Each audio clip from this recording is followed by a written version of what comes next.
Tranquilo? Beleza. Vamos aqui só avançar, porque esse aqui é um dos tópicos muito importantes. Antes de 2021, especificamente do advento da Lei 14.155, eu gritava, modo de falar, mas eu veementemente destacava que na minha matéria, leia-se processo penal, nós não tínhamos o domicílio da vítima como critério definidor de competência territorial.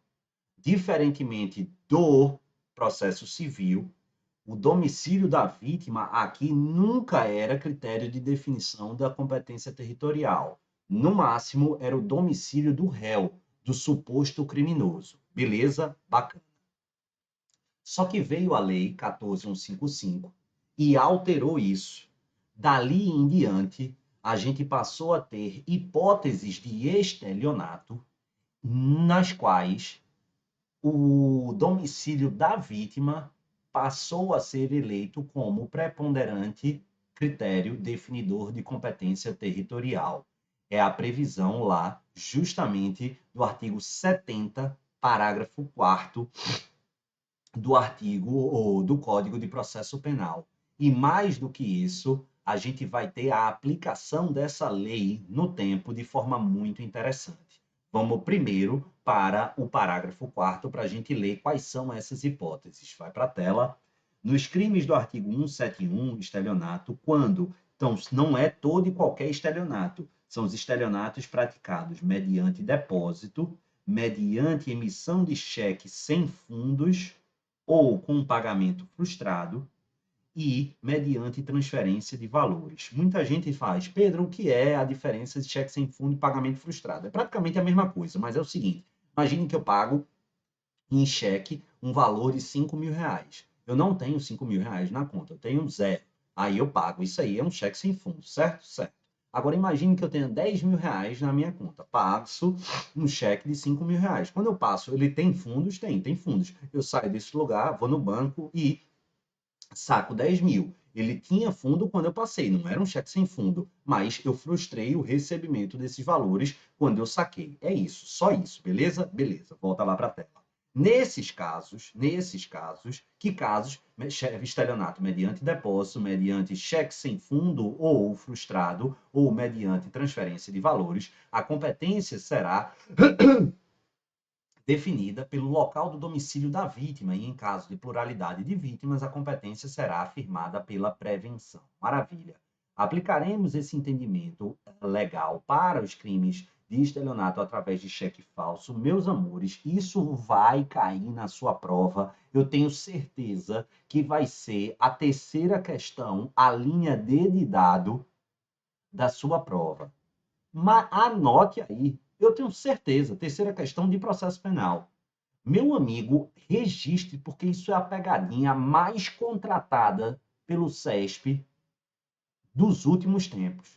Porque a quantidade de gente que se confunde e lê quando o cara coloca cheque falso, raciocinando com um cheque sem fundo, não está no gibi não, meu patrão.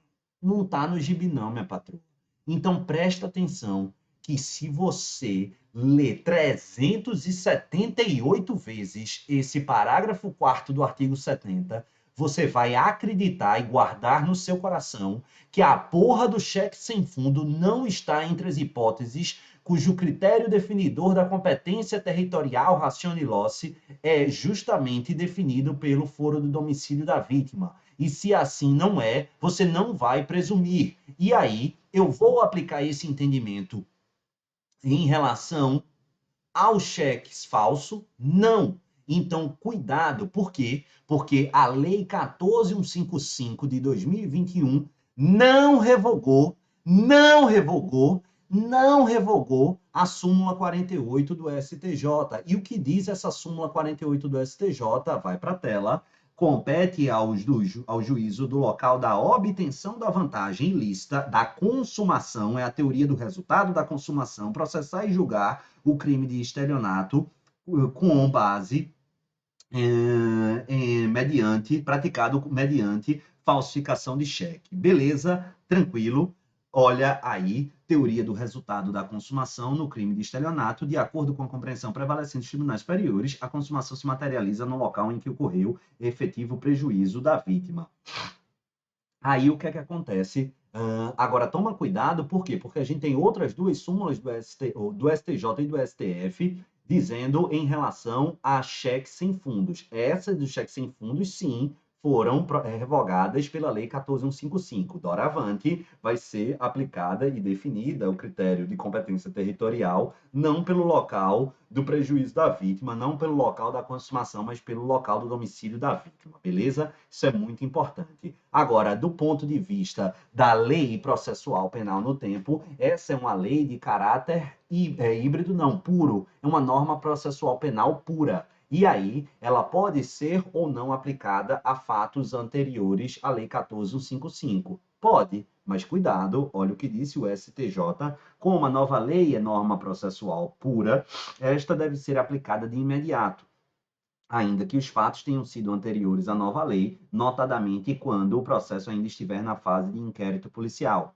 razão pela qual a competência, no caso, é do juízo do domicílio da vítima. Ah, Pedro, então quer dizer que pode ser aplicada a fatos pretéritos? Sim, é a aplicação literal do artigo 2º do CPP, princípio da imediatidade, beleza? E da conservação dos atos praticados. É por isso que destaca na fase de inquérito.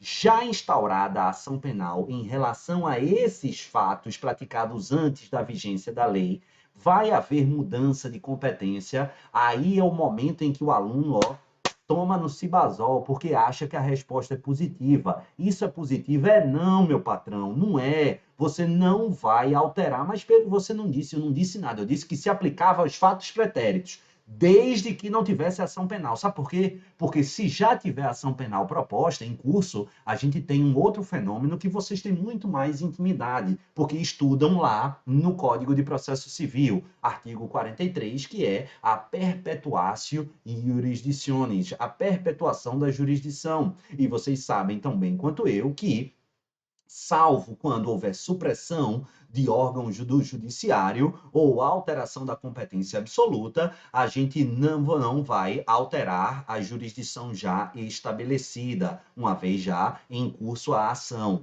E isso vai ser aplicado aqui, justamente no processo penal também, beleza? Tranquilo. E a alteração da competência houve, mas é competência absoluta? É não, porque no processo penal, a competência rationilose, a competência em razão do lugar, a competência territorial é de caráter relativo. Portanto, não há modificação, alteração da perpetuatio jurisdictionis. Olha na tela, o artigo 43 vai dizer: determina-se a competência no momento do registro ou da distribuição da petição inicial, sendo irrelevantes as modificações de estado de fato ou de direitos ocorridas posteriormente, salvo quando suprimirem órgão do judiciário ou alterarem a competência absoluta. Não é o caso, portanto, eu vou concluir que, tendo se iniciado o processo penal junto a determinado juízo, ali deverá seguir até o seu julgamento, ou seja, depois que o processo se iniciou perante um juízo, as modificações que ocorrerem serão consideradas, em regra, irrelevantes para fins de competência. Maravilha? Tranquilo, era isso que eu tinha separado para falar com os senhores e senhoras.